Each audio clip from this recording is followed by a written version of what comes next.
joining us, and welcome to our webinar hosted by Branch Food and the Greater Zurich area today, titled Sustainably Nourishing Tomorrow, a Collaborative Approach for Global Impact. So welcome all. My name is Lauren Abda. I'm the founder of Branch Food. We are a launchpad for food innovation and one of the largest communities of food leaders in the world today. At Branch Food, we work to connect all corners of the food industry by way of three essential pillars of our work. First are programs that raise awareness about food and innovation and how companies are adapting to consumer and environmental change. Second is through our consulting practice for leading industry businesses that seek to achieve scalable growth, are looking for new revenue streams, and seek to de-risk innovation, which we have a lot of experience working on with some of our clients. In our work, we've had great success involving a robust community of over 19,000 individuals worldwide, and a team of industry experts to see things others really don't, and which is why, for us, we believe the food industry now more than ever needs to leverage sort of the individuals that are working at the frontiers of food. And so we're thrilled to be supporting our clients in that way. And then lastly, we invest in food businesses through Branch Venture Group, which is our angel investment network dedicated to funding early stage food business inclusive of consumer brands, food technology, and agriculture technology related companies. To date, we've worked with over 900 businesses, big and small, invested over $4 million in 18 early stage food related startups, and hosted, hard to believe, over 230 events. And so we're honored today to be continuing this work and appreciate the opportunity to share more about it with you and in collaboration with our stellar group of panelists. And you can learn more about our work at Branch Food at branchfood.com and branchventuregroup.com, or of course, reach out to me, Lauren, at branchfood.com. So I'm also thrilled to provide introductory remarks on behalf of our fantastic partners, Lucas Sieber, who is the Executive Director of North America for the Greater Zurich area, and his Associate Director, Milo Baker, who we've been working very closely with to ensure a very valuable panel discussion with representatives from their community, as well as ours for you all today. The Greater Zurich area is the official investment promotion agency of the 9 Swiss states or cantons and 2 cities that make up the economic region of Zurich, Switzerland. The organization guides interested companies through the ecosystem of the Greater Zurich area by connecting them with relevant companies, universities, and research institutes, also incubators, platforms, associations, service providers, and authorities. So all of the different entities within the region you can access through work with the Greater Zurich area, and all of their services are free of charge. In 2024, the Greater Zurich area was identified by the Financial Times as a leading business location in Europe for companies that want to expand internationally. As a global innovation hub, Greater Zurich shines in the categories of economic potential, business friendliness, and human capital and lifestyle. If you'd like to learn more about doing business in the Greater Zurich area, please reach out to our partners, Lucas and Milo, who are available through LinkedIn. I'm also happy to facilitate an introduction to them. They've been so wonderful to work with on this webinar, and I can only imagine their hospitable capabilities around helping you navigate the Greater Zurich area for your business expansion or development. So without further ado, I'd like to welcome our moderator for today's discussion, Annette Hers, who is a longtime collaborator of Branch Food and a strategic advisor with our firm, helping really to support many of our clients through the dedicated work that we do in consulting. Annette is also a partner at Compass Marketing, a growth innovation agency for ambitious brands seeking actionable opportunities for lasting growth. Compass Marketing focuses on the health and wellness sector, working across interconnected consumer categories from digital health to functional foods for both US and European businesses. She has also lived and worked in Europe, developing and launching brands for Procter & Gamble. She is fluent in German and English with a particular weakness for Swiss chocolate, which is actually an attribute she and I share. So welcome, Annette, and over to you to take it from here. That sounds good, Lauren. And thank you again to Branch Food as well as GZA for making the next 90 minutes possible. It is an honor to be able to host this panel. One, because it is a topic that is very near and dear to my heart. More and more of our clients are asking also about the latest and greatest in terms of food innovation, specifically when it comes to sustainability. So having the opportunity to be able to speak to some of the movers and shakers, both on a manufacturing side as well as then on the consumer side, is really an honor. And I'm excited to be able to roll up our sleeves in the next 90 minutes so you too can meet these leaders and get to know their companies, their organizations, and also be able to ask questions. So with that, I'd like to get a couple of housekeeping things just put to the side. So yes, this webinar is going to be recorded, and the folks at Branch Food will be making that available at the end of the session. Secondly, also, we encourage you to ask questions, but just to be courteous to our panelists, if you wouldn't mind putting those questions in the chat. And specifically, if you have a question for somebody specific on the panel, if you could put their name in that as well, so that in the last 5 to 10 minutes that we might have at the end of the 90 minutes, we'll make sure to get back to some of those questions, and the Branch Food folks will be tallying all those questions for you. So with that, I'd like to first maybe start out by talking to some of the folks that make sustainable packaging and the opportunity for us to get our food in a sustainable way possible. So we'll be speaking to two of the manufacturers of some of that equipment. And then we'll be transitioning at about the 20-minute mark or so to some of the brands on more the consumer side that have come out and made sustainability a pillar of their launch. So with that having been said, I'd like to introduce you all to Stefan Truhle, who is the product director at Syntegon, and Gavin Steiner, who is the CTO at SIG. And since many of you may not know what both of these organizations are, I wanted them to have the opportunity to introduce themselves and talk a little bit about Syntegon as well as SIG, so that you can get an idea of what they have to offer. Maybe we start with you, Stefan. Thank you. Hello, everyone from Switzerland.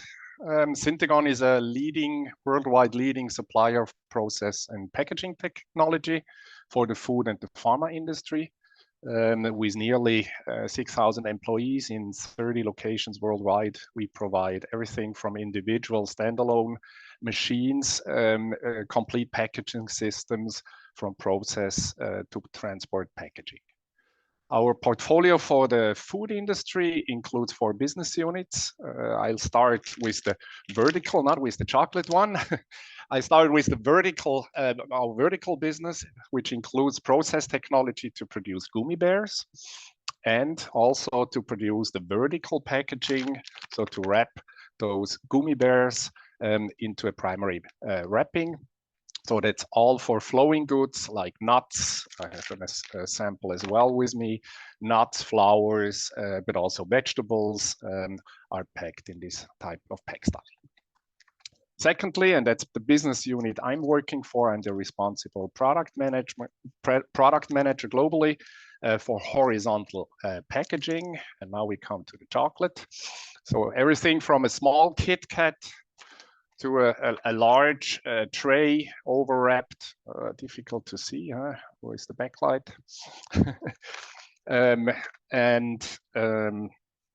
Yeah, today typically wrapped, let's say US example, a health bar from Kind, you might know them, a customer of ours. Typically today wrapped in plastic, and we will come to that later in the use cases. Then we also do secondary and tertiary packaging. That's typically in a carton box, so multiple of the vertical bags or horizontal bags packed in a multi-pack, how you buy it at the retailer, and then the tertiary packaging, which is the transport packaging going on a pallet or in a case. The fourth business unit is cup and bottle filling for liquid food, such as yogurt in a cup, semi-aseptic and aseptic. And worldwide, we have 64,000 installed machines. So that talks about the long history. Sustainability is a key topic for Syntegon, not just in terms of product offerings, but also as a company. So we have launched last year our first sustainability report for the fiscal year 2022. We do a lot of consulting services where we support our customers on the journey to use more sustainable packaging material. Consulting in more material properties, solutions, but also testing machinability of certain materials in our various labs across the globe. And then we also do LCA consulting for our machines to support our customers to do their sustainability reports. Great. That's in a nutshell the company. Thank you, Stefan. Okay, so why don't we give Gavin a chance also to introduce SIG, and then we'll hop right into it. Great. Thanks, Annette. And thanks, Stefan, for your intro. So SIG, maybe also in a summary format quickly, we are, the head office is based in Neuhausen in Switzerland. That's where I am today, situated. We have a team of people around the globe in all markets, all countries. There are about 9,000 employees strong.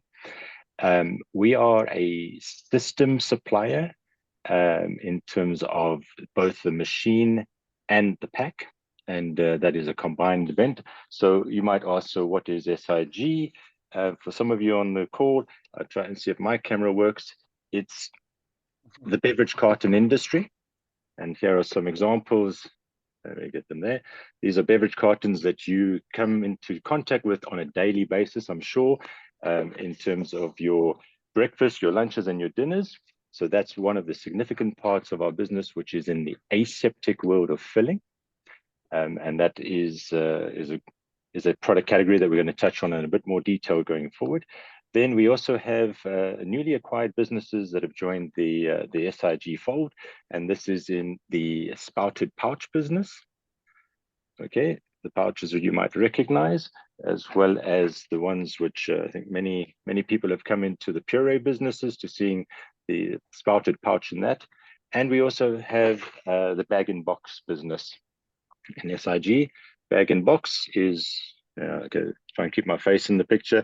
It's basically a soft pouch within a box, and that dispensing products from cold brew to wines, and we are in the liquid business. The key portfolio that we serve around the world is from chilled dairy throughout all the food categories, in the spouted pouches, the beverage cartons, and the bag-in-boxes. Okay, so that's in a nutshell. You got maybe a sense of the materials that you touch every day, but it's also the machine park that makes those materials and also that fills them at our customers. So we're a B2B business, and we supply the system to a customer. So I think that's in a nutshell. And my role as the CTO, so Chief Technology Officer, I'm responsible for all the research and development. So this call is extremely appropriate because we go into some of the passions that we have on sustainability, which is a key focus for us as a group. And we have been pioneering and leading many of the innovations with a group that is distributed across the world. We have scientists in the US, in China, in Germany, and the R&D ecosystem is a network group that's looking both at machine and material. So we're really lucky we have the opportunity to work in both. Our sustainability metrics that we have now incorporated in the financial report that actually only came out last week. You will see an integral link between our sustainability reporting and our financial numbers that is worth a read, and we can share the links with you later. So that's, I hope, Netta is a quick overview and that people are able to follow what SIG is about. Great, thank you, Gavin. Since this is all focused on food and sustainability, I'm curious, since both of you are from companies with a global footprint, are you seeing clients come to you where priority number one is sustainability? What are the questions that they are asking of you, or the challenges that they're putting forth to you when it comes to packaging? And asking you if you can, and how you are uniquely positioned to be able to help them out. And maybe I start with Gavin first on this one. Sure. Many of the customers are facing challenges across the globe on packaging materials and what is the real true end of life. What happens at home once you dispose of your packaging? And some people don't realize the complexity involved in protecting products and making sure that they are sustainable through the value chain, through transport, through delivery, through consumption, and that protection is extremely important. So I can give you some of the complexity behind packaging material that no one gets. You think it's what you put your food in at the end of the production line, and then you'll believe that it just works, but the science in it is amazing. So our customers are very much on a journey of discovery, because a lot of the science, let's go back 5-6 years ago, was not at the forefront. And we've seen an exponential growth in knowledge, because it is a topic of public concern or personal concern. And the relevance for all of us is we touch it every day, it. So to convince you that it's important is not a problem. To convince public what to do and to keep it credible is an extremely complex journey, because everyone thought 5 years ago that there will be this one solution that is applicable for everyone. And there were comments like, well, we can paperize the world. Okay. When you get into the science behind that throwaway comment, you start realizing that there are multiple solutions and they are credible for different reasons. But at the end of the day, my principle is, if there was a perfect waste management system and nothing ended up in the environment, packaging would not be deemed as an enemy. It would be a solution that is ensuring food waste reduction, because it protects food, it stops waste. If we didn't have packaging and everything was fresh, your shelf life is given in 2 to 3 weeks, whereas we're talking about products are protected. So this solution mindset of our customers, they are on a journey as we are on a journey.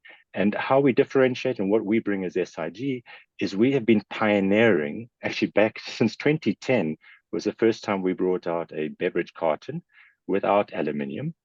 Okay, that is a great CO2 footprint improvement. If you take out the coating inside of aluminium, you have a 23 to 28% improvement in your footprint of CO2. Okay, and that we did back in 2010. And I can give you some other examples how we've evolved that and what our strategy is going forward.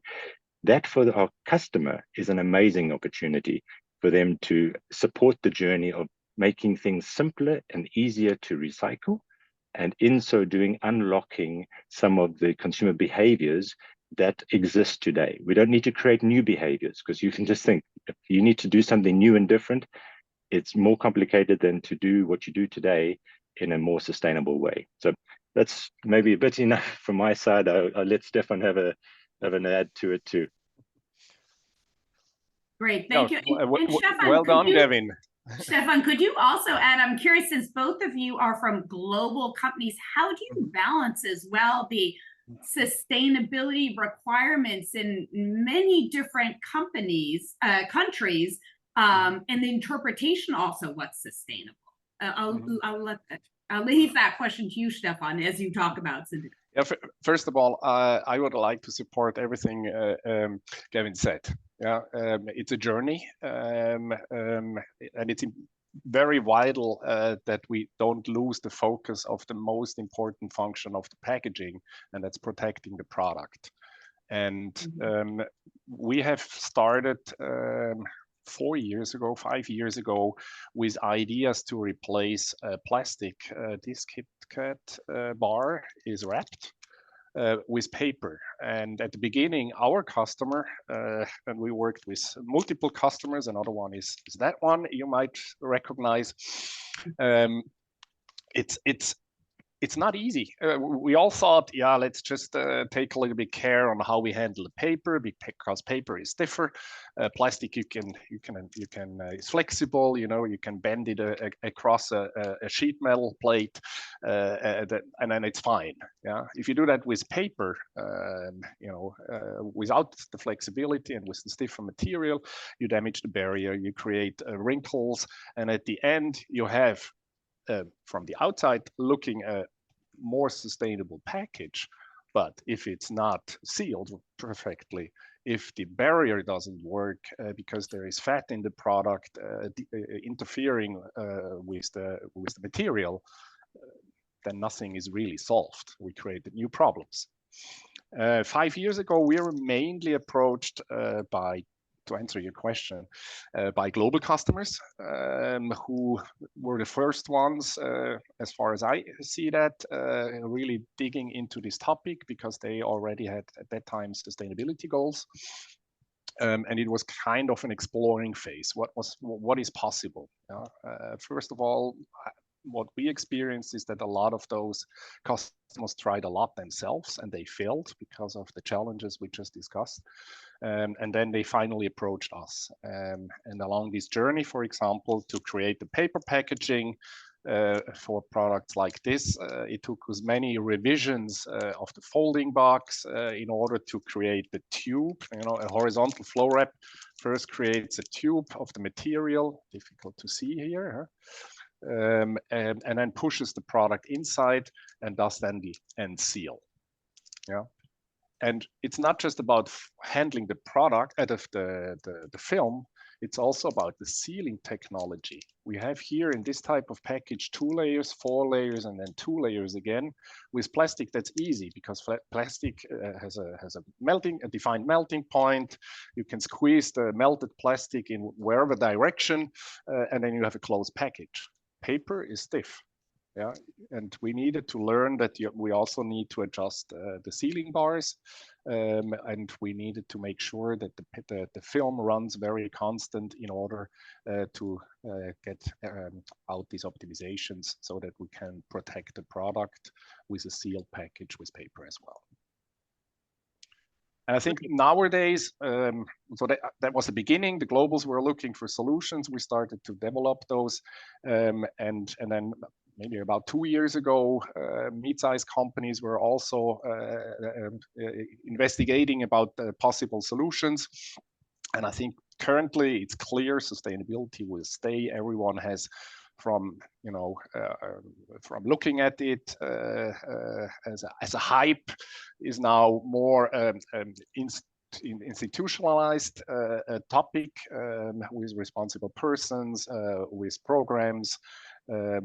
But what we still see is that still a lot of, because regulations are in a flow, technology is in a flow, a lot of our customers are still waiting to make the final call and the decisions to move into this or that direction, because as Gavin mentioned, there are multiple solutions possible in order not to risk a wrong investment on packaging, because you all know your food producers, if you do something wrong with your product and you have to do a recall, the image loss is huge.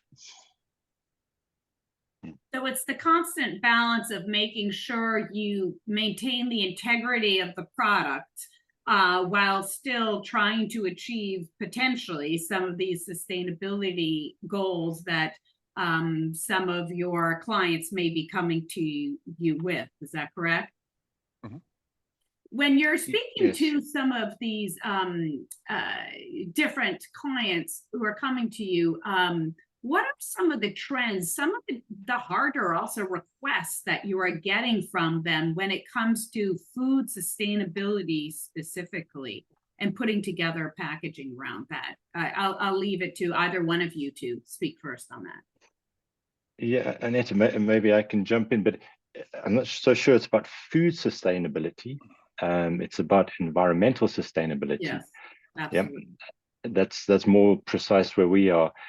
The the the big customers and the small customers, like Stefan is saying, they all have an objective to improve something for the environment. And maybe a fun fact is, if I show you this, this is a beverage carton, and many of you would probably recognize it in a different form.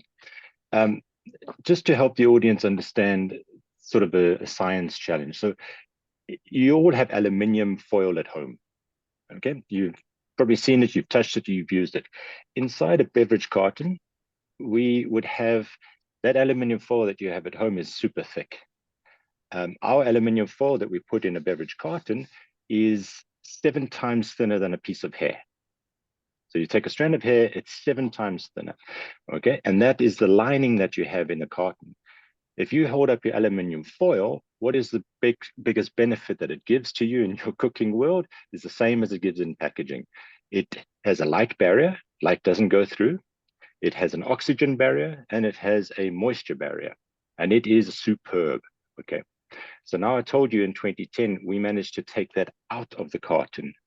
So we have to find science to replace something amazing called aluminium with different materials that are giving the same protection to the product and making it 28% less CO2 impact. That little thin piece of aluminium, you take it out, you get a 23% improvement in the CO2. And this is about an environmental improvement. And I think for the people on the call, maybe it's helpful to understand that that is where we talk about packaging science, to bring something that is moving in the right direction. It's not perfect. It's not perfect. And we have a very clear strategy of where we go in the next step. But one of the principles I keep professing to everyone is extremely important. If it is better for the environment after you have optimized or changed something, you should move in that direction, because the silver bullet doesn't exist yet. And every incremental step that we're making is so important. It's something that you can share at the dinner table with your family and be proud of, because you are moving this whole ecosystem in the right direction. And then when I talk about pouches like these ones, people say, but it's plastic. Plastic is not the enemy. Yeah, this is a phenomenal container, and it is, in the past, it is multiple layers of different materials. So what we all have agreed is we'll make it in a monomaterial, which means a single type of plastic. And what does that do? That enhances its value to the recyclers.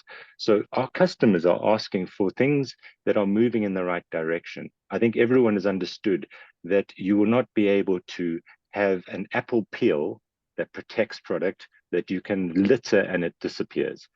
Everyone has to understand that this is a joint effort in the development, but we have a responsibility in material design and material development to unlock some things that people cannot do. If you keep it complicated, keep it complex, it goes into a problem. You make it simple, and you can then allow people to behave. As I said, you support behaviors that they have today, and therefore these things can be recycled, and they will be recycled if we make them out of monomaterials. If we take the aluminium out of this, we have a sustainability impact, which is significant, but it also brings more value to the recycler. They have less steps to do. But the principle, which is so important, everyone has to understand, is you always need to manage your waste. And that is an ecosystem discussion. That is where our customers are understanding, as much as us, how do we support the full value chain to make these things where we say they're recyclable, credible, because they are genuinely recycled. And that journey is where everyone is involved. And our customers understand it more and more now than they did in the past. The past, they thought everything would be litter proof or environmentally compatible. You could throw it in the ocean, it would disappear. Sorry to say, guys, that is not possible. Yeah, it's not feasible. So we have to own our jobs in this ecosystem to bring to life great breakthroughs. Like this is now alu-free, and it's going, I'll give you the topic, as I'm sure we'll talk a little bit more about our vision and our strategy, which is super I'm super proud of what the teams are doing. And it's this incremental step that you can talk about at the dinner table with your family. If that is your proof point, and for me, if anyone can do that, then you're moving this really in a society direction that is credible. Anyway, I keep quiet now, Neda, sorry. I love the topic that you brought up of since you're often at the very beginning of a product, not forgetting to also think about the end of the product and incorporating that as you are creating the beginning of the product, i.e. the packaging around that product. I think that's a wonderful kind of synopsis of how you have to think about the entire journey of the packaging. And Stefan, I'm sure you have a lot to add on that side as well. I'll turn it over to you.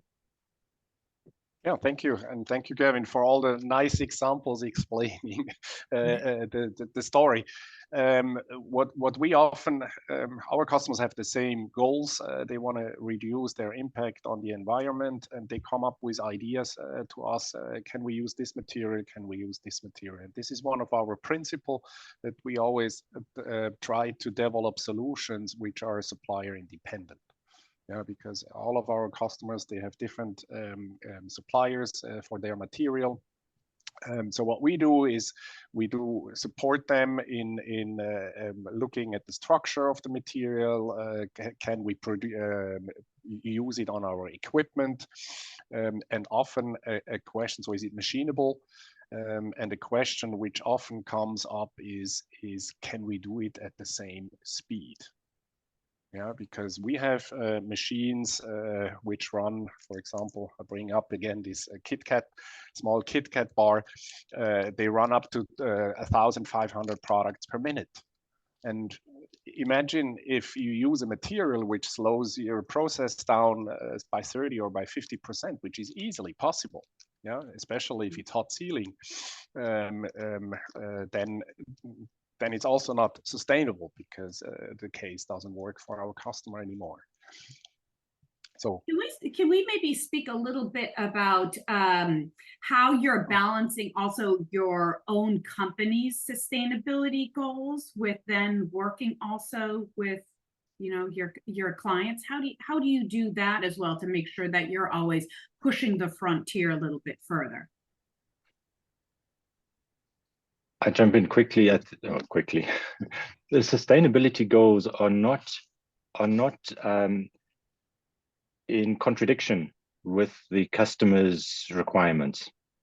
And I think this is the journey. Everyone is under the same pressure to come up with something which is let's say better for the environment. And there's regulation. Your question earlier about how do we deal with the different requirements around the world, because they are different. Infrastructure in a emerging country X is different to a emerged country Y, and you have to actually field solutions that are credible for those different locations, or invest in the collection process if it doesn't exist, as an example. So every single market, that's with our broad global situation or spread, we are able to access knowledge of what's happening in country X or Y, and we design for those locations solutions that are credible. Sometimes we don't have something which is better, and this is where the science comes on stream to unlock it. But I think that is an important part of this, is that we really have to engage the full value chain, and every pack or product we touch, as Stefan was saying, it has a life cycle assessment done. And it's not that the customer wants something else. The customer wants a usability, a friendliness that consumers love. And they love their pack and they don't want to change. And if you can then find a way to design your sustainability into that, it's a win-win. The customers, if you come and tell them that their machines run 50% slower, forget it. Forget it. It's not going to happen. We need to come up with creative solutions which actually run on these machines and are retrofitted. And that's where our alu-free story, or back to the beverage carton, our materials have been designed to fit all customer machines that we have out in the market today. We don't need to modify them for running alu-free materials, which is unique. Not everyone can do that. So we actually have a solution that is easy to retrofit. And that's then our customers say, okay, that's a winning solution. So I don't see any problem with them asking for things that are not sustainability based. Stefan, would you agree on that side? Do you think your clients are pushing you forward, or you're pushing your clients forward when it comes to sustainability, or is it a hand-in-hand process? It's a little bit of both. I don't know, my video doesn't work anymore properly, I think. No, it is. You're back on. Okay. And we can hear you. That's most important. That's good. I mean, this example I showed you before with the paper flow wrap, that was our initiative, and it matched with a request from our global customers. So they were asking us, we had ideas, and together with this 3-year journey until we finally were able to implement a new foaming shoulder and new cross seal stations on existing machines in their operations in various countries around the world. So it's a combined journey. Okay. Since I know that my time with you is coming to a close, I want to make sure that we have enough time as well to speak with both Pascal and Tobias. I wanted to introduce just one last question as an easy transition to that section. And that's, as you've been speaking to folks or people have been coming to you for kind of that next challenge, what are some of the trends that you're seeing when it comes to sustainability, and how have you been addressing them? Okay, so I would tie 3 quick points together. So the trends that are out there, you can slice them in different reports as you see, but healthy nutrition is a very significant request from many consumers. More than 70% of consumers are looking for a healthier lifestyle. Okay, sustainability, 84% of those interviewed consumers, 84% have sustainability on their mind. Now, that doesn't mean that they are ready to pay for it. 84% say that they believe that sustainability is essential, and therefore it becomes a foundation to do business. It's not a value add that you can charge for. That is a challenge because sustainability does have a cost today with science, and that will evolve in its way going forward. But then, Annette, just to finish, so that the third point is, so our vision and our drive, you've understood now about the beverage cartons. We have committed by 2025 as a team and as a group that we would take the paper content in a beverage carton from the current is about 72% up to 85%. And that unlocks the opportunity. I see there's a question in the panel there, an opportunity for this to enter into other standard recycling streams. Not everywhere, but in some countries it goes into the paper stream at 85%. Not everywhere. Some people want it higher. So that's 2025. And then by 2030, we have publicly said that we would take this to 90% paper content, which is extreme. Yeah, and the science, honestly, the science is still in development. That's by 2030. This then allows this pack from a consumer point of view to go into the paper recycling. And we can debate about food contamination and all the other things. But as I said, each step is the right direction. And that is our mission and our commitment. So 85 by 2025 and 90% by 2030. Great. Thank you, Gavin, for that encapsulation. Stefan, would you like to add in the last few minutes? Yeah, the business model for us is slightly different, as SIG provides the machine and the material both to their customers. We only supply the machine, so our strategy is to be, as I mentioned before, material independent. We see a trend for paper for dry products like chocolate enrobed products. But we also see a trend, and Gavin, you have mentioned that as well, for monomaterials, to use simpler structures with maybe 2 different polypropylene structures, one which is sealable, the other one which is printable, because that's also an important function of the packaging, to inform the customer and to do the marketing for the product. And for this, we are currently working on solutions, because those new structures, those monomaterial structures, they're much more difficult to seal, to make a closed package. They have a much smaller sealing window, and if the speed changes, you end up either in burning the material or it's not sealed. And we look there for innovative technologies like ultrasonic technologies and others, where we plan to come up with some solutions this year. Okay, great. And thank you both for that very fast, deep dive into everything that, you know, we needed to know in regards to hopefully sustainability in packaging, but I'm sure people have lots of questions for you afterwards. So if you wouldn't mind just staying on, and we'll get to those questions afterwards. We're going to transition at this point just to make sure that we have enough time to Pascal Bieri from Planted and Tobias Gunzenhauser from Yamo. If we could bring their visuals up, that is great. Hi, Pascal. And hopefully Tobias is there as well. Great. Hi, Tobias. How are you both? Hi there.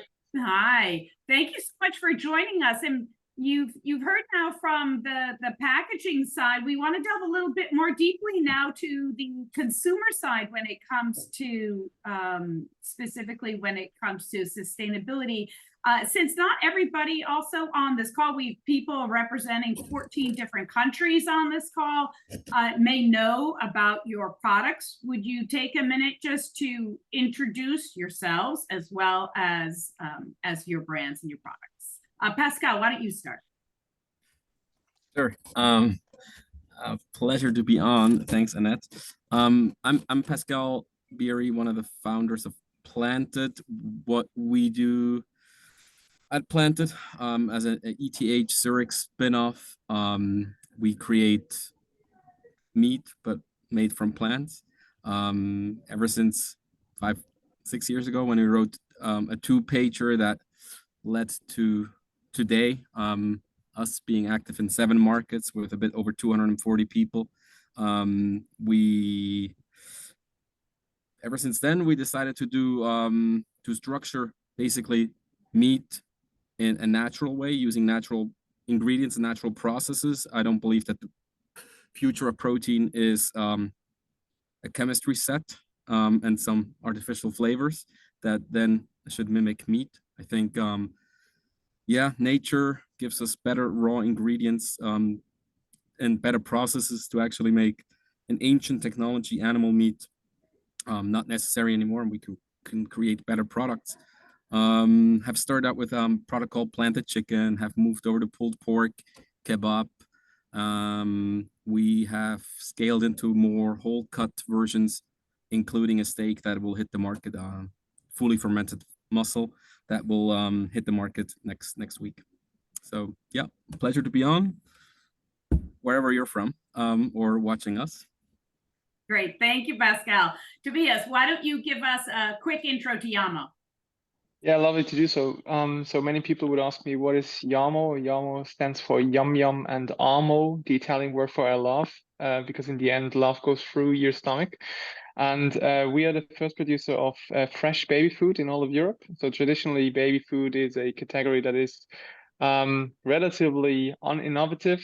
You find products that are all shelf stable for many, many years. And we were then the first to change that in terms of technology. We adapted a technology called high pressure pasteurization instead of heat sterilization that we use to make our product shelf stable. And with that, we created a product that is as fresh as homemade, basically, but still shelf stable for several weeks. We now have a range of products for babies from age of 5-6 months up to 3 years, 5 years, 6 years, 7 years. Kindergarten, school kids, always organic, always natural, always fresh, and what is most important, very, very tasty. Great. Whenever I speak to folks who are starting companies in a very new and different way, there's usually some kind of an inspirational aha moment that many of you have had. And I did a little bit of digging, Pascal. I think you had gotten your idea originally from being in the United States. I'm curious what prompted you then from your experience there to start Planted.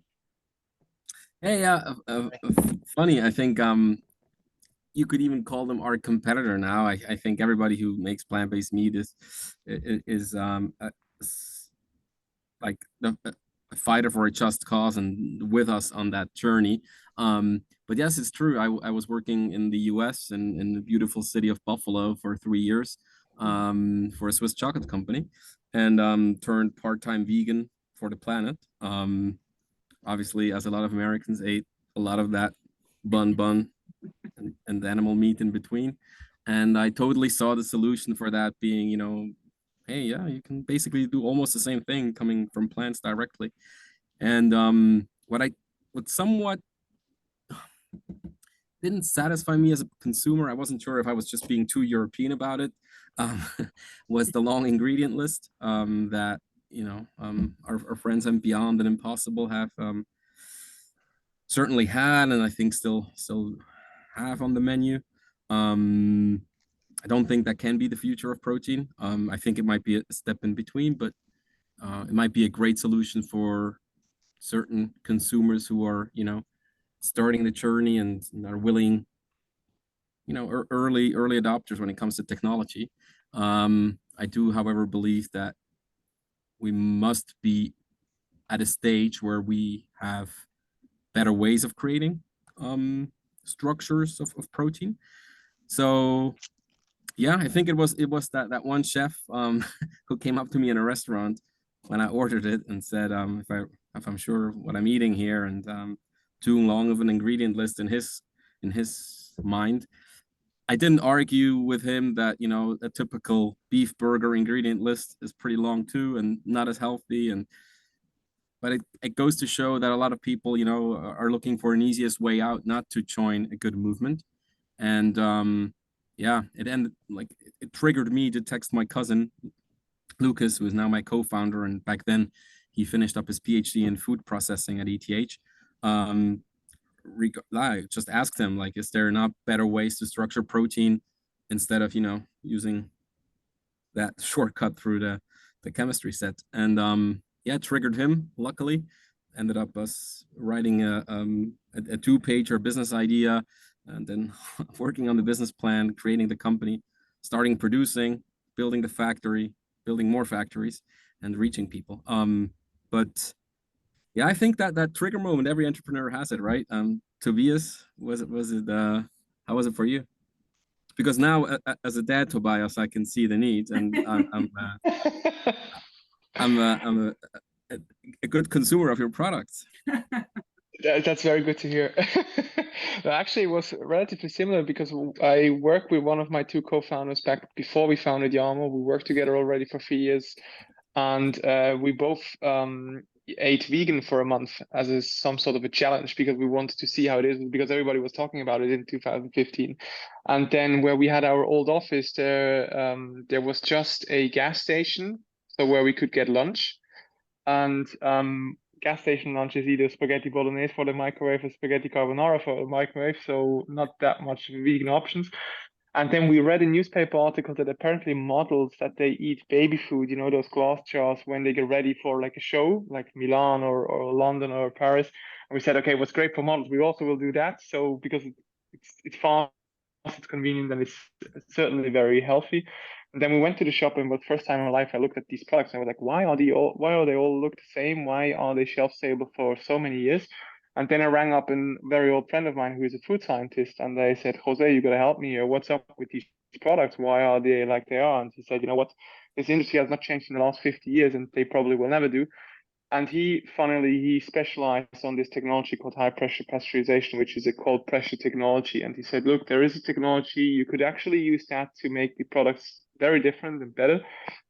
And then, we talked about this idea with all of our friends and family, and everybody said it's a stupid idea. And then we said, okay, let's quit our jobs and start working on it. Well, thank you for those initial inspirations. I think that gives us a little bit more grounding. I'd be curious also, since you both have been already out there for several years, how have you seen consumers' behavior change since you first launched, and how have you adapted your brands when it comes to food sustainability and sustainability in general? You want to go to I mean, yeah, I mean, what we saw was we've always thought convenience is important, but it is more important. And that is something that we really learned how important convenience is, which is one thing is distribution, for example. I think particularly parents, they expect some sort of a ubiquity of your product offering, which means I can order it from Sunday from my couch online, or I can also go to the shop on Tuesday afternoon and buy it there. So distribution is very, very important. At first, we were just direct to consumer. We were just selling online. We have not considered retail because we actually even thought, yeah, retail maybe is not where parents anywhere want to shop anymore. And, you know, things are changing, but it's not. And so convenience in terms of distribution, super, super important still. And then another topic I think that has changed, I would say dramatically, is sugar. So we all know that refined sugar is really not great and we should try to minimize it. But when we started in 2018, yes, sugar was some sort of a topic. But now when we talk to parents and we have like a family pool of 150 families that we work together with for product development, and then we have many 10,000 customers that have ordered so far online with us, so we frequently ask them, we see that sugar is number one topic for families, right, at least right now. And this has gone from number 3 to 5 years ago to now number 1. Okay. Pascal? The topic of sustainability is everywhere at Planted, and I think when you start a company with from zero, right, you basically have no baggage with you, like in terms of every decision you make, whether it's T&D policy, whether it's how you pack your products, is very conscious, and we're a company that has sustainability at its very core. Yet we do know it's not enough just to say, oh, we do plant-based. We can like don't care about the rest of the impact of packaging, the impact of travel that we as a company have, the impact of food that our employees and team members have. Well, not privately, but you know, when on company time. And so all these decisions are very, very conscious, yet you have to move at a certain speed. For example, the topic of packaging, and I think Stefan or Gavin mentioned it earlier, right? Like we could pack everything in a locally grown banana leaf or something compostable, but then we have a shelf life of a few days, and that's not sustainable either if our retailers then complain about, you know, goods that probably aren't sold within 2 days. So we went for a thin recyclable or even the recycled plastic solution.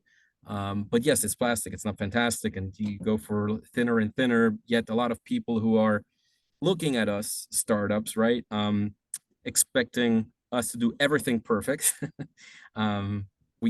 We can. Certain realities are there as well, and so we want to be as transparent as possible. We have a sustainability report that's coming out for a third time in every year. We have one for a third time already, and I think we're being pretty critical on ourselves also in that sustainability report to talk about what we have to do better, what we can do better, more local sourcing. Like we're sourcing out of Europe already, but it's always possible to do that more locally, less processed. And yeah, be conscious about all these decisions that we make, and I think pretty open, because only that tells the whole story. I think that's an important one. Being authentic about it. I want to jump a little bit on a point that actually Tobias had just made when he was talking about sugar and kind of the vilifying of sugar. And that's something that we've seen also, obviously, in the United States as a trend. But I want to maybe go also to, you know, both of you are European brands that covers a lot of taste profiles, a lot of different countries. Have you found it necessary to adapt also your products to different tastes? We always hear stories here in the United States about different products being adapted in the United States, but I'm sure you have to do it many times over potentially, I don't know, as you're marketing across Europe. For us, luckily, oh, sorry, go ahead. No, yeah, it's just quickly, because it's the food is super local, especially in Europe. Like, Americans wouldn't believe this sometimes, right? Like, Europe is the same size of the US, and yet I think culture is so very different.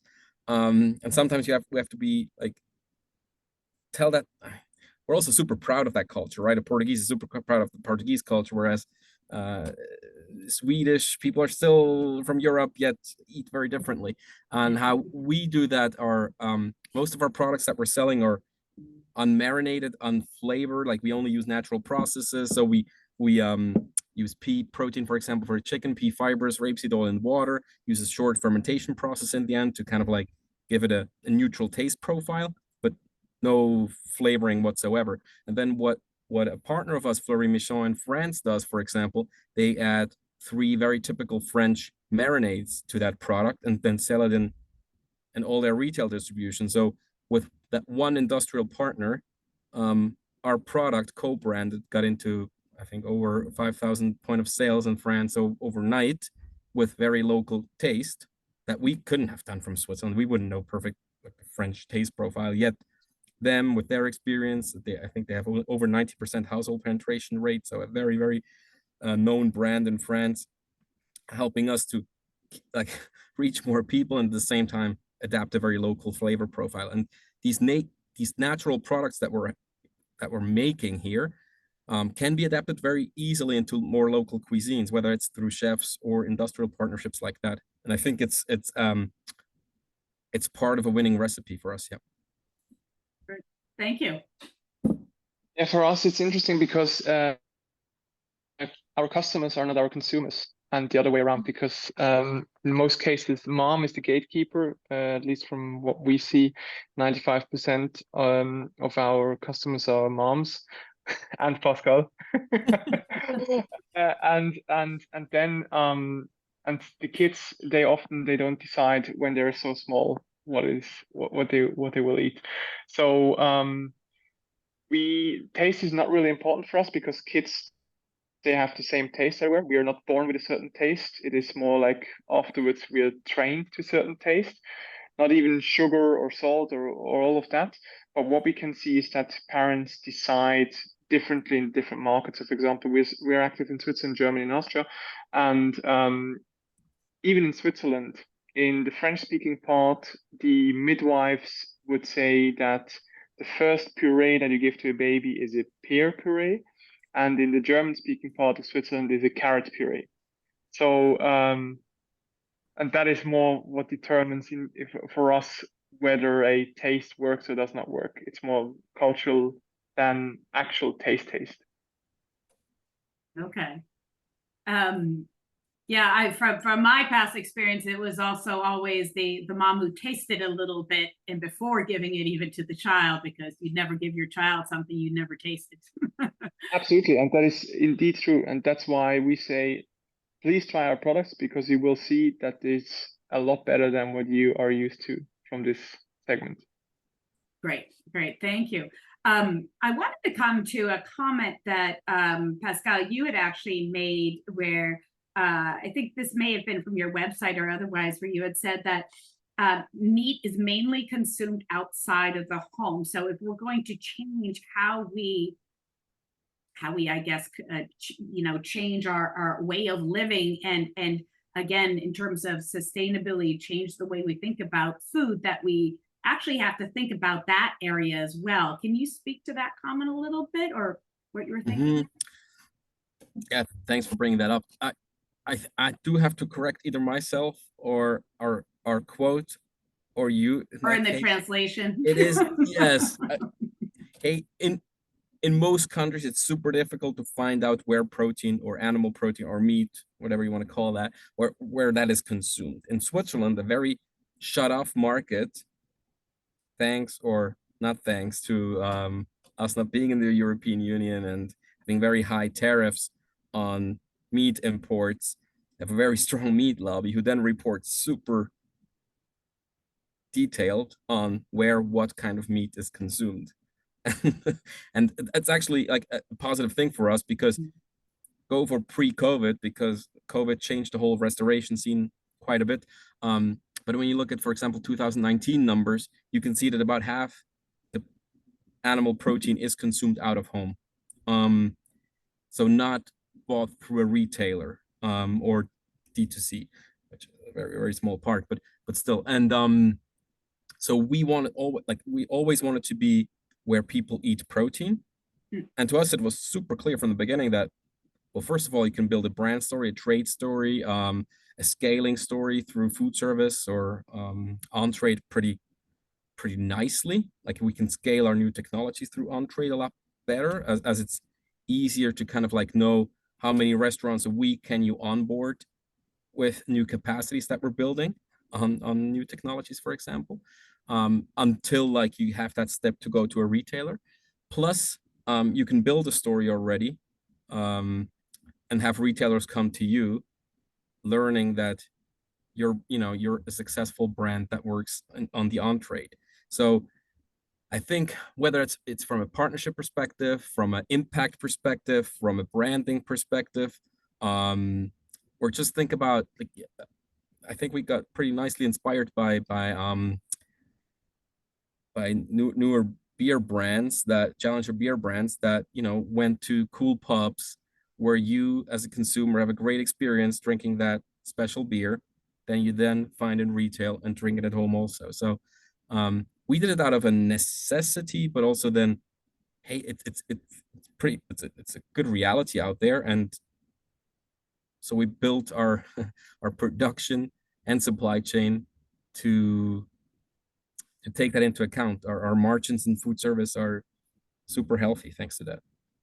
Got it. Thank you. On the side of Yama, obviously a very different type of question.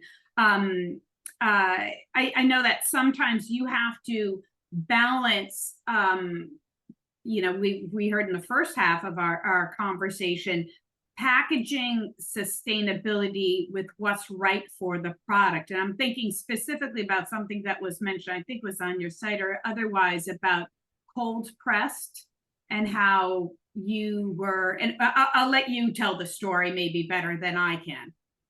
Yeah, so traditional baby food is in glass jars.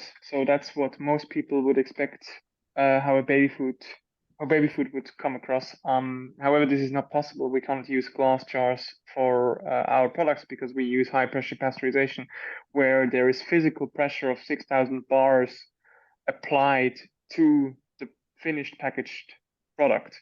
So glass would, of course, shatter, which means that we need a packaging that is somewhat flexible. And there's no other packaging currently, at least, that serves this than plastics. Now, what for us was important, that we always push in terms of we get the best thing that is currently on the market, which I think we heard it before from, I think it was Gavin, monomaterial. So not multi-layer plastics packaging that is non-recyclable, but a monomaterial packaging where you can actually recycle it in all of European Union. Funnily enough, not in Switzerland. We always think that we are recycling world champion, but I think we're just for aluminum, but not really for plastics. And that's something I think also Pascal touched upon before. I think it's something where you get easily challenged by customers through social media. Yeah, but why do you use plastic packaging? It's just still currently the safest, best option. And also in our case, it is also more sustainable than glass. There's so many studies on that. Glass jars, for example, for baby food has a higher CO2 footprint than the same thing that we do, because our product weighs 70% less, is easier to transport, and therefore in the end uses a lot less energy input in production and in transportation. But it's a challenge because many people would today, particularly in Germany, see something that is made from plastic and are, I would say, very critical about it. Interesting. So I know that I only have you for a couple more minutes because I want to make sure that I allow for enough time for the folks also at GZA. But I wanted to give you both the opportunity to, you've taken Europe by storm. What are your plans for the next, say, 5 years? And I'm thinking obviously specifically in terms of sustainability. And Pascal, I can lower that down to 2 or 3 years if you'd like. So with that, I just want to allow you guys to close that. Remember, we have folks from 14 different countries all around the world. So this is your opportunity. I'll leave it to either one of you. Yeah, I'll jump right in. Hey, I think we're only 4.5 years old, and yes, there is a 5-year plan, but I think the last few years have shown us pretty clearly that you got to be able to, in Germany, we'd say flight on sight. Is that even an English expression too? Like, yes, you can have a 4 or 5 year plan, have a yearly budget, but you got to be ready to take action month over month and be able to steer rather quickly through and navigate through these uncertain times, maybe, especially when we're in 7 markets, we're growing pretty substantially year over year, almost 3 digits, and it's obviously then you go into questions of cash flow and where do you still make that impact, and do you like understanding your customers well enough. All these questions come up, and the space itself. So the 4 or 5 year plan, I think, where we can have the biggest impact on sustainability is if we can get more and more flexitarians over to a more plant-based diet. And I think we want to keep doing that by bringing them the best potential products. We've seen the plant-based category stagnating in the last 2 years, depending on the market. Some markets were still growing last year. Some markets were rather stagnating.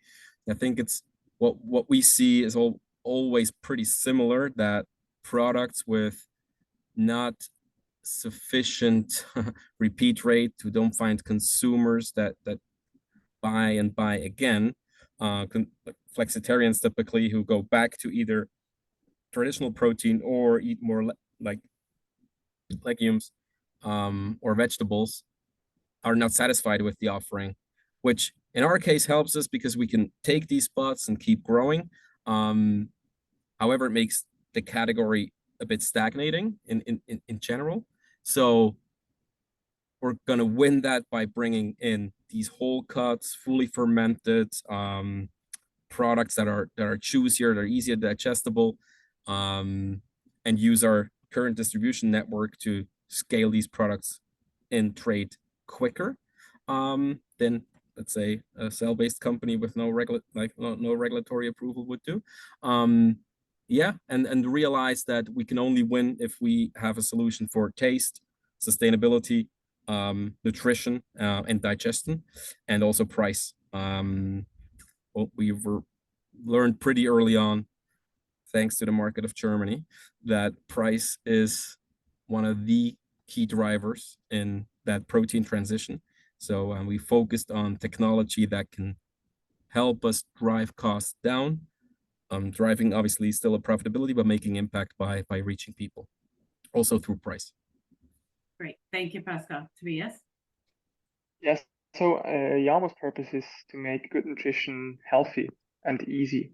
And what we are in for is just a revolution, basically, of an entire category. Because when you think back, what is it that I myself, and also probably still kids today, are growing up on, is loads of sugar, loads of rather unnatural ingredient lists where you almost need a PhD in chemistry to understand what's inside.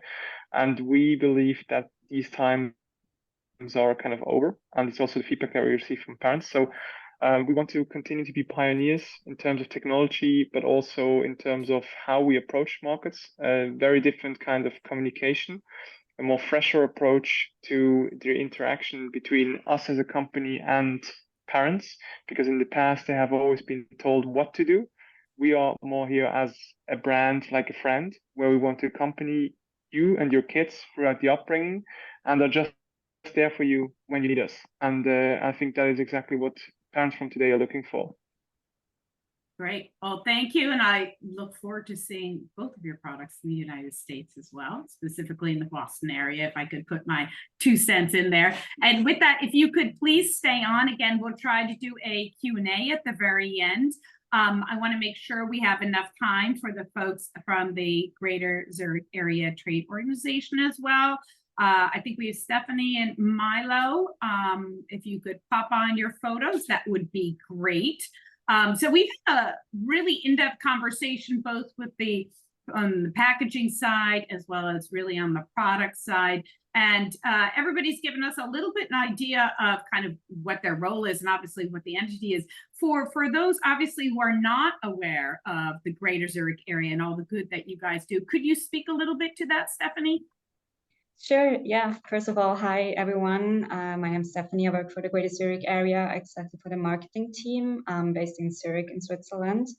And yeah, so Lauren, I think at the beginning already nicely summarized what GCA does, the Greater Zurich area.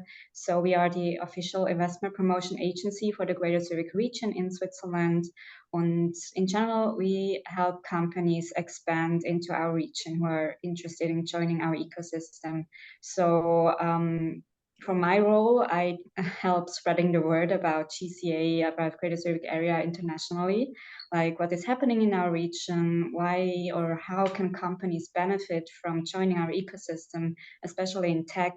And viewing that we have so many different nationalities on this call today, it maybe makes sense emphasizing that Switzerland, in sense of the food tech ecosystem, is not only about chocolate and cheese, but also has many other different things to offer that we already heard from the other speakers before. So our organization's mission is to actually strengthen the different tech ecosystems here in Switzerland and in the Greater Zurich region.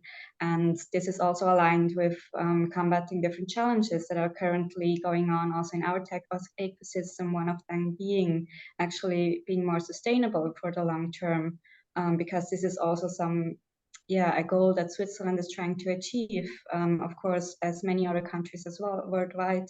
And we try to do this not only by sharing what is going on in our region, spreading the word, but also to try to reach companies who are interested in joining our ecosystem. And then hopefully we can together also through a collaborative approach, reach new innovations and tackle the challenges together. So also sustainability, as we heard, being one of them. So that's what we do actually. Great. Well, thank you so much for that kind of introduction. I'd be curious, for since we do also, as you mentioned, have so many different nationalities, so many different countries being represented here on this call. Can you give me a little bit a better idea of, if somebody is coming to you about first, getting a presence in Switzerland, specifically Greater Zurich area, what are the steps that people take? How do they reach out to you? And then also once they're grounded, how do you help them? So it's either one way or another. Either we approach companies that we think would be a great fit for our ecosystem, or companies approach us for being informed about our ecosystem. Maybe they heard from another company who already set up office here in Switzerland or in the Greater Zurich area. So what we try to do is we consult them about, getting to know the first important information about the region. What makes sense to build up? Is there a market available for them here in our region? Are there possible collaboration partners that we can help them connect with? So we have a great network of companies and research institutes and collaboration partners here in Greater Zurich and in Switzerland as a whole. We can connect the companies with them, and they can kind of establish bilaterally if there are some collaboration opportunities that they can benefit from both sides, because it makes more sense when you come to a new place that you already know that you have won the market, and second of all, maybe some collaboration partners you can benefit both sides from. So we help them with the network, we help them with the steps of setting up a business, and also evaluating if there is a market for their product. And then we also connect them with partners in legal or in consultancy, so they can really get ahead and form their new entity here in Switzerland and in the Greater Zurich area. Great, thank you. Are there certain areas that surprise some of the folks who come in and speak to you about, you know, starting out in Switzerland, where they're not quite aware, and you have to inform them a little bit about, yes, Switzerland's a little unique, but these are therefore the benefits? Well, I can highlight that it is not too difficult to set up a company here. So it's possible to set up a company actually in 4 weeks, if it's all nicely done. So it's not as it's not as difficult as it might seem. I'm not sure about the US perspective, for example, but yeah, that's something I was surprised as too when I first learned this actually. And maybe also just regarding the food ecosystem, how many international players are actually already here. So I can highlight that maybe Coca-Cola is one that is here, Mars is here, Burger King is here, Unilever is here, and many different others that are actually already doing great business here in Greater Zurich area. And so it's like a representation of the global food ecosystem that many people don't know about. That it's not only the research that we are strong in here, but also HQ functions for headquarters and also production actually, because Switzerland usually is not seen as a big production country. It's more in the research and innovation field, but it's still many companies producing here, and also because of costs. Switzerland is an expensive country in many aspects, but it's also worth mentioning that many companies are also producing here. So there is a way that it's being done in a cost-effective way. Great, thank you. I think if I wanted to add to that, of course, there's also the wonderful central location and the multitude of languages that you speak, which one cannot necessarily always get in any other country in terms of when hiring also workforce in general. Yeah. So as you look forward also, and, you know, with this whole last, you know, not almost 90 minutes that we've been speaking, we've been focused obviously on sustainability when it comes to food. What are some of your goals, and specifically also GZA goals, when it comes to that topic and working with different types of food companies and bringing them into your region? So as we have the official mandate for the canton of Zurich, for the Greater Zurich area to attract companies or to make them aware of the possibilities here in GZA, in Greater Zurich area. We, of course, also our goals are aligned with the ones from the region and the, Switzerland as a whole. So Switzerland actually voted for being carbon neutral up to the year 2050. So that's the goal we're trying to follow up also by pushing our goals in that direction. So for us, it's crucial to work with companies who have also sustainability in their in their manifesto, in their what their goals that they're trying to reach. So this is, of course, a criteria we look for when looking for companies who would be a great match here for the Greater Zurich area to join the ecosystem. And also we think that we have also quite a strong ecosystem in robotics and blockchain and artificial intelligence. And we see more and more that these kinds of technology ecosystems, they merge together with different kind of ecosystems, also food tech and agri-tech and the food industry in general being one of them.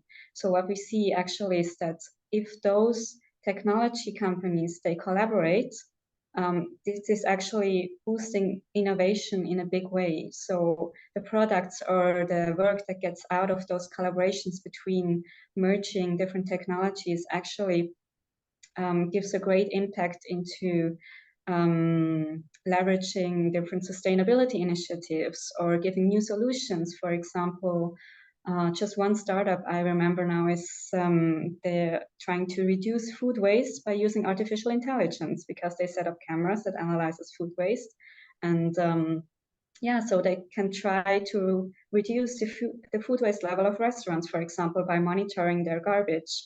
So, I mean, this is a great example for combining AI with food tech or food waste technology.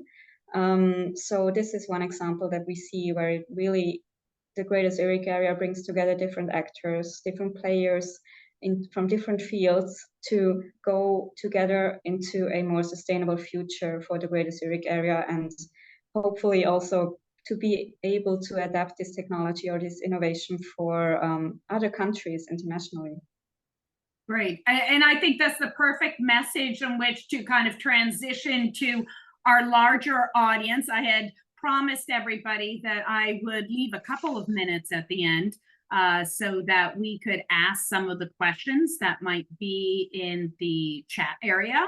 So I will turn it over to Lauren, Sophie, either one of you, if you'd like to add a couple of questions or topics that I might have missed, or also read off some of the questions that may have arisen as we are going through this. I thank everybody for staying on and giving us so much insight into this topic. I will now put myself on mute so that you can ask the questions from our larger audience. Thank you. Wonderful. Thank you, Annette. And thank you to all of our panelists for your really interesting and insightful comments around what you're doing and how you see the future of food and innovation being incorporated based on your respective industries, or sectors, I should say, within food. So one of the questions that came through is for Gavin and Stephen on the packaging front. So is the packaging industry testing whether or not new materials are leaching into products? And if so, what is that impact on human health? Can you comment a little bit on how you think about novel packaging and its impact in that way?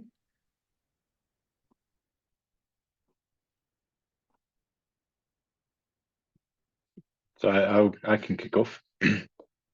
So the question is, well, the answer is absolutely.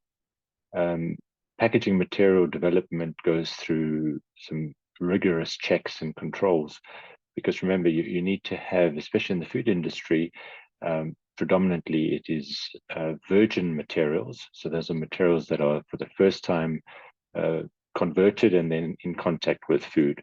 And those materials have gone through a lot of proprietary tests to check and to make sure that they are safe for use and that they ensure the protection of the product, because that's what they're there for.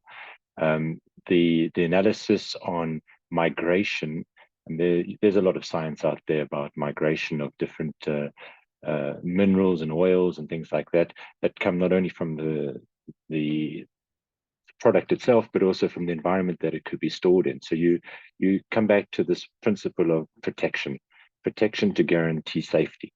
And that is a fundamental role of the packaging development, whether it is a customer or a manufacturer of the materials themselves. It's absolutely a priority for everyone. Thank you, Gavin. Stephen, anything to add?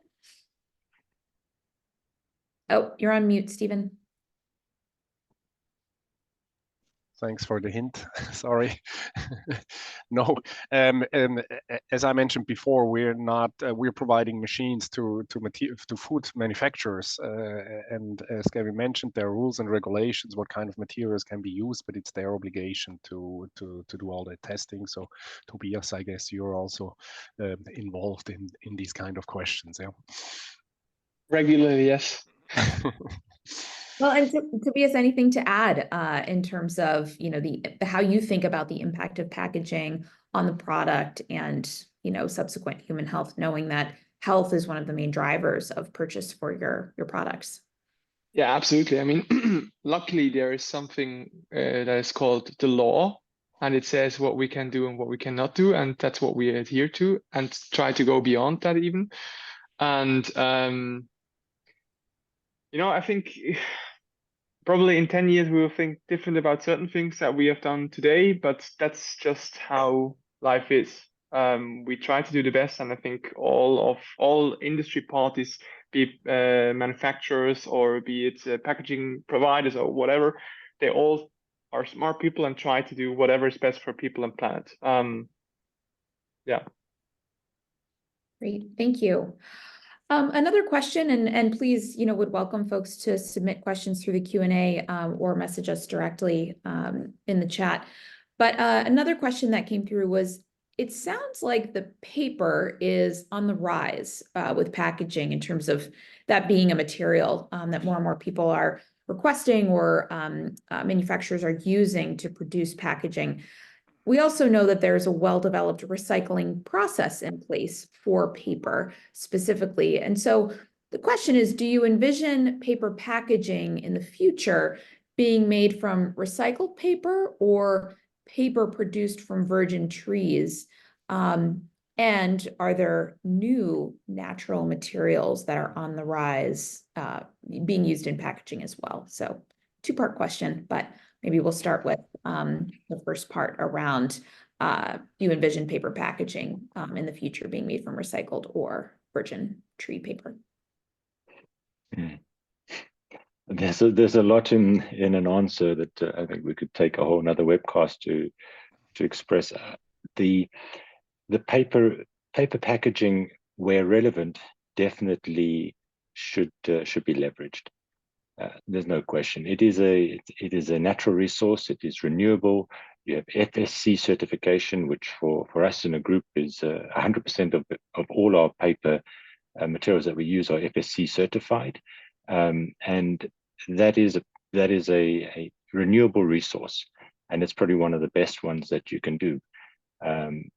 The idea that everything goes into paper, as I said earlier, it's not feasible. It's not possible. I think Tobias was explaining how he has certain pressure points that are required for his manufacturing process. Therefore, you exclude certain materials. So paper has a relevance in a lot of fields, but not everywhere. That's one key comment from my side. Yeah, to support that, I agree. In our business, in the food flow wrapping business, we see paper as a viable solution for chocolate and bars because they have a certain tolerances because they're molded. But that's the disadvantage of the paper. If you have products which vary in size, with paper you have to optimize for the biggest tolerance. Yeah, and cookies and crackers, they have a higher tolerance, and that's also not sustainable. Yeah, if you do 3-5% more volume just in order to cover all the variances, it's bigger in transport. It needs more space and all that. So for cookies and crackers, we see monomaterials as currently the best solutions, also from their properties. Yeah, if you have something with edges, as sharp edges, you need to wrap. There is no way you can use paper because it will easily destroy the package in the first couple of hours it exists. So yeah, and I'm sure there will be new stuff coming out. What will it be? Don't know yet.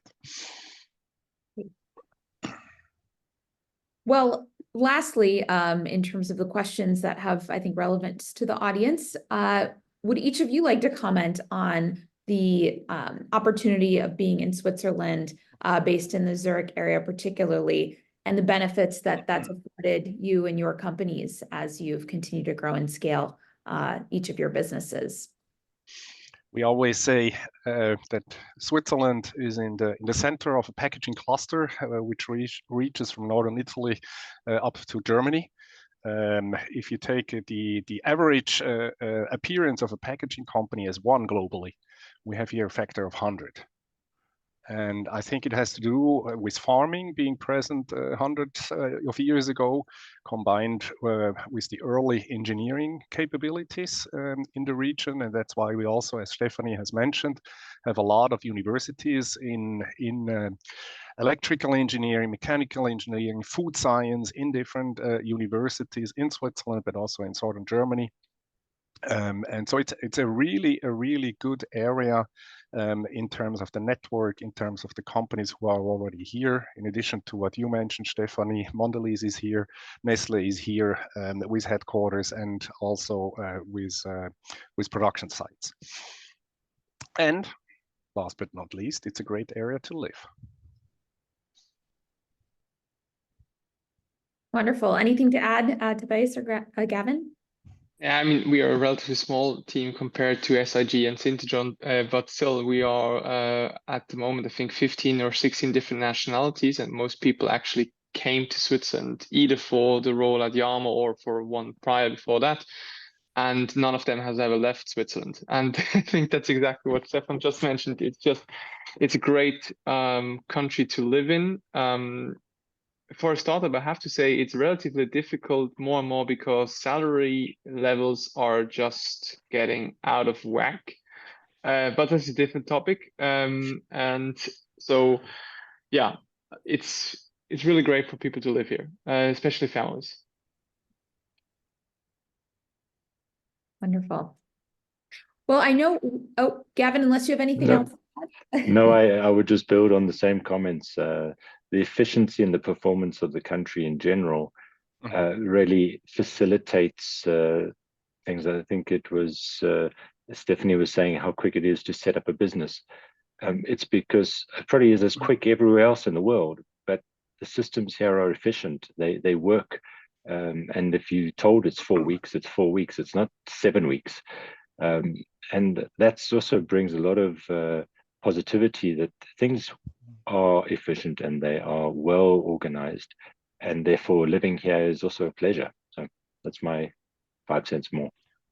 Yeah, I would also like to add a sentence. I think one of the key elements also is innovation.